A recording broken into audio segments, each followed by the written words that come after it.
Hi, and welcome back to the podcast. I got a question for you.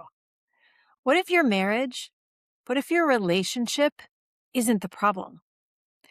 What if the problem is that you have forgotten that you are allowed to want things?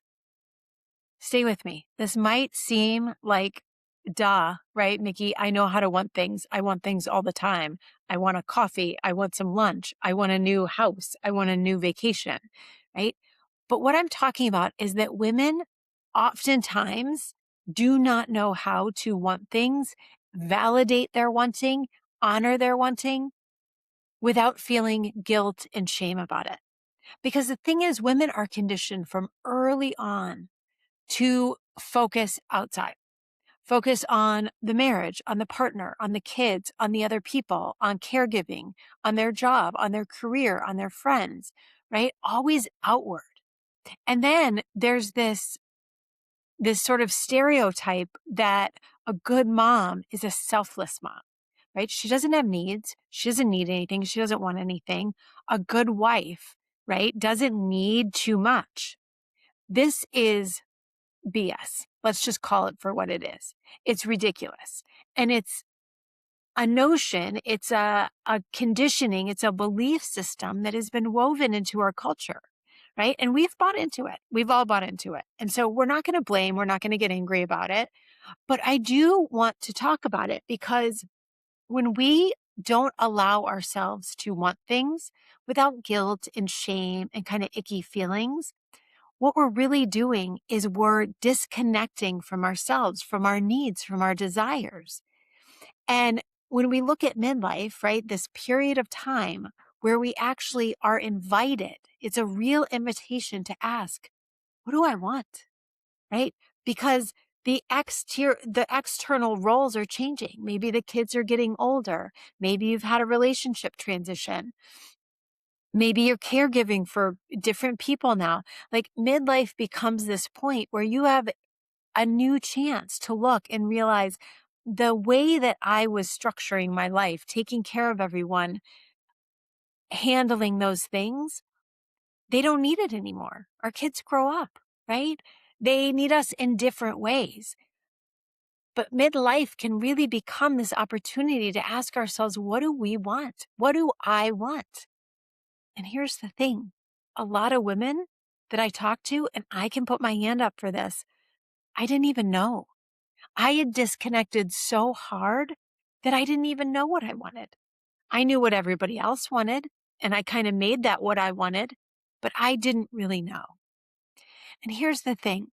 This came up really poignantly for me. My first marriage ended after betrayal, and it was sort of understood, right?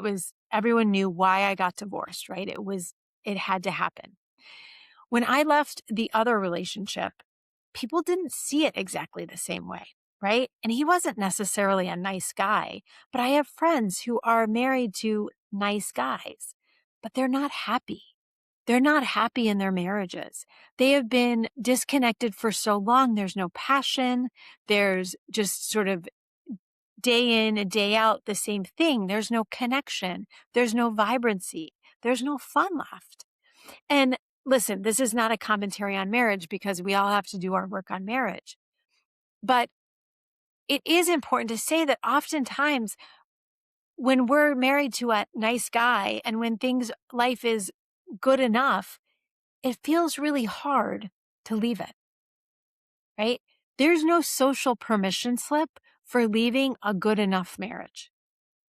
And there's really not a lot of sympathy, right? When we do that, oftentimes people don't understand. And it's isolating because when you are the person that's living inside of a life that feels hollow, that feels disconnected, you've tried everything and it's not changing. It's really hard to give ourselves permission when we don't know what we want, when we're not connected to that desire within ourselves and willing to validate it, willing to listen to it, willing to go towards it. I had a woman I was talking to recently. She's been married a really long time, has kids, has grandkids, has a really nice life. Her husband thinks everything is fine. And those are the words he used. It's fine. We don't need to change anything. And she told me, she's like, I don't want to leave. I'm not leaving. We have this life. I just want to understand how I can feel okay inside of it.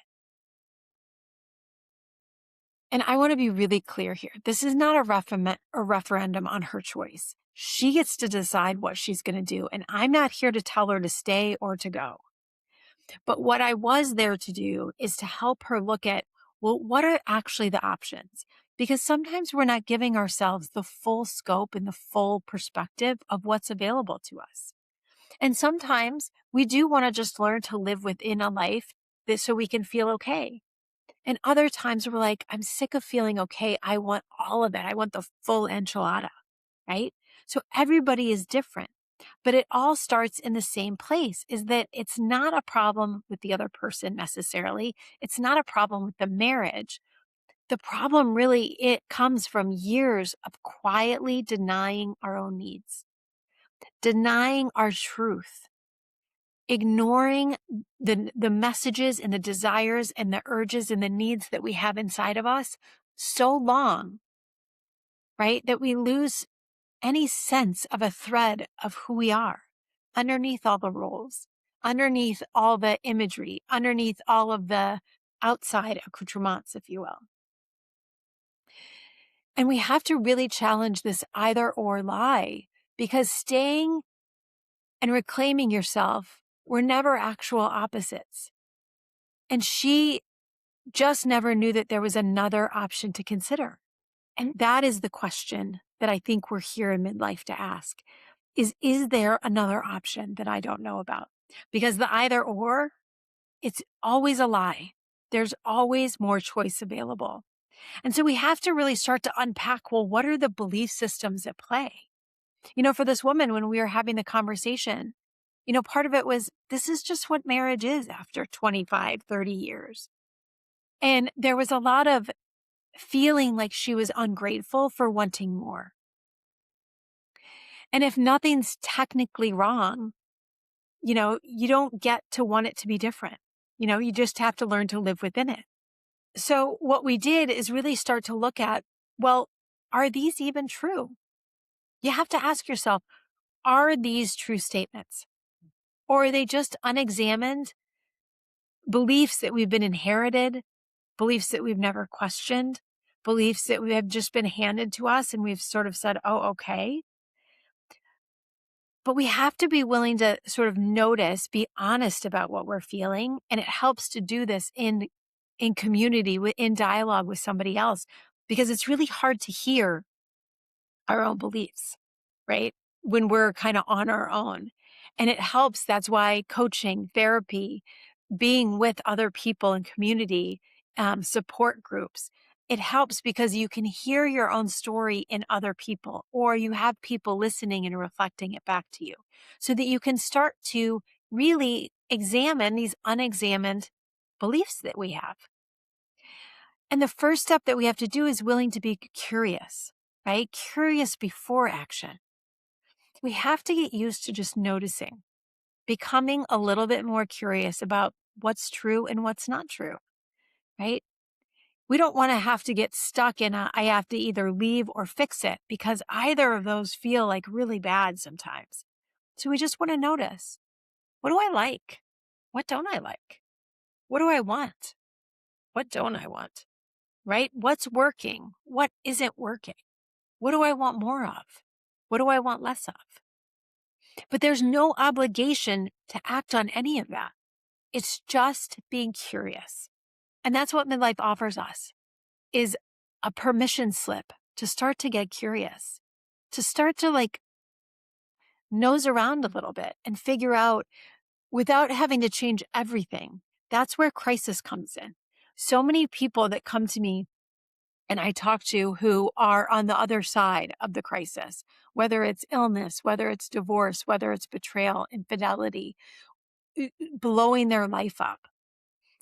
I don't believe that happens in an instant, right? A lot of people say, oh, well, he woke up one day and he was just a different person. No.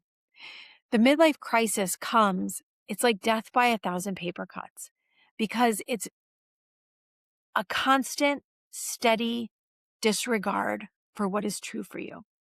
It's ignoring the signals that your body's giving you. It's ignoring what you want. It's ignoring the truths and acting like they don't exist. It's just a constant kind of not paying attention to what's over here. And long enough, we can push it down, push it down, push it down, push it down. But it's like a beach ball that you try to hold underwater. You can hold it for a little bit, but eventually that sucker's coming up, right? And that's what the crisis looks like. It's when we can't hold it under anymore. So instead, what's the alternative to not get to the crisis? Well, it's a reintroduction. It's allowing yourself to be curious, to get to know yourself.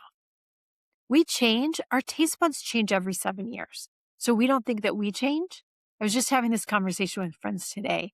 There are cycles, right? We are meant to evolve. We are meant to change, not in an instant, right? But over time. And so midlife can be that reintroduction. It can be the chapter where you get to meet yourself again, where you get to take stock of what actually matters to you now in this season of life with what's actually going on with you, right? Again, maybe your kids are getting older. Maybe they don't need you in the same way. Maybe you're an empty nester, right? There's so many different variations of midlife.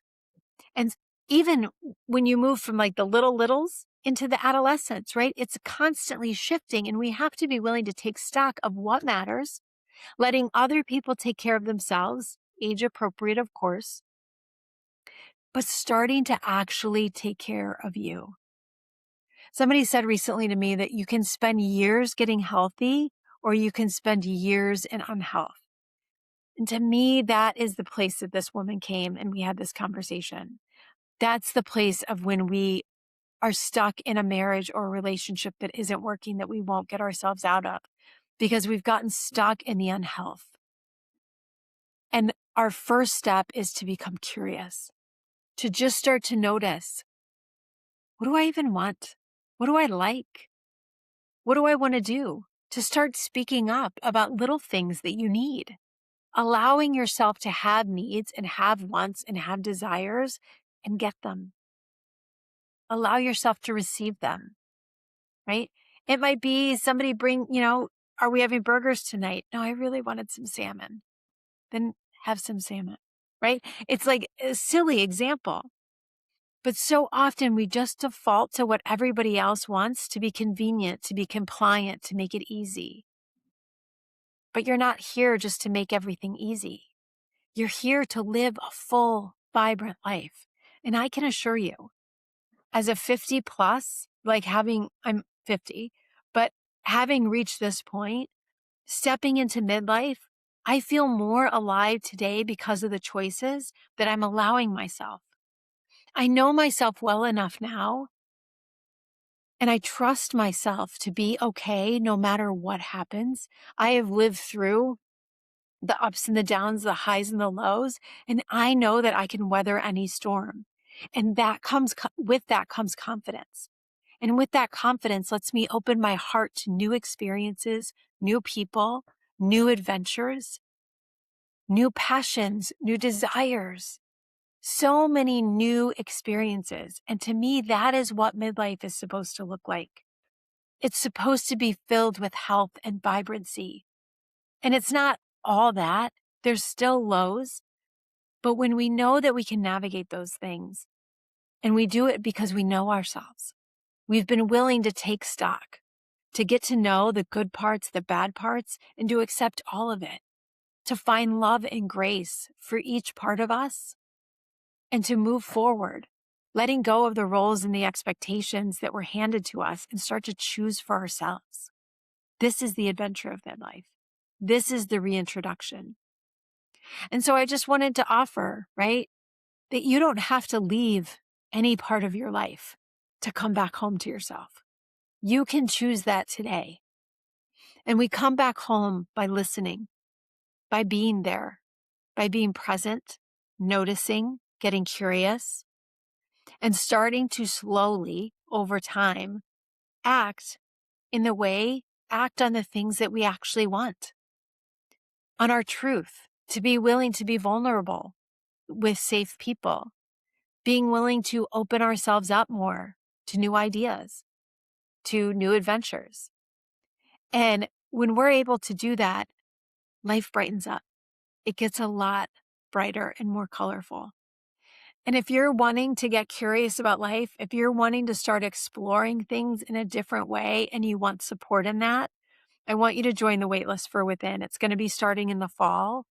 And it's for women who are in midlife, who are ready to get reintroduced to themselves, right? And we're not going to only fix or leave or do this either or.